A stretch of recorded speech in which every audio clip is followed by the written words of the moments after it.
চাচা কি তুলতেছেন?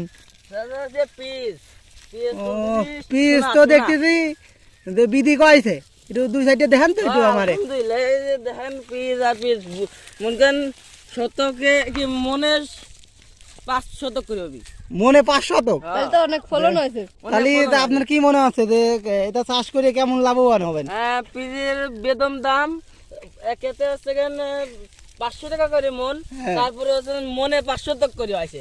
তাহলে বোঝার আপনি কি পরিমাণ লাভবান আছে কৃষক। তাতে বাড়ি নিয়ে যাওয়ার দাম কি উঠবে নি?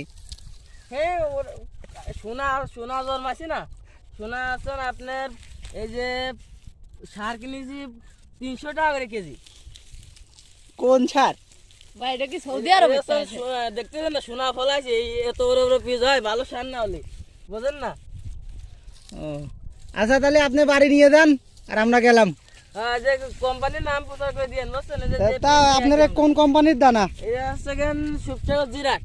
ও কোন জায়গায় থেকে কিনছিলেন এই দানা? আমার গ্রামের মানুষ নিয়ে আইছিল বলে সেই সব দানা।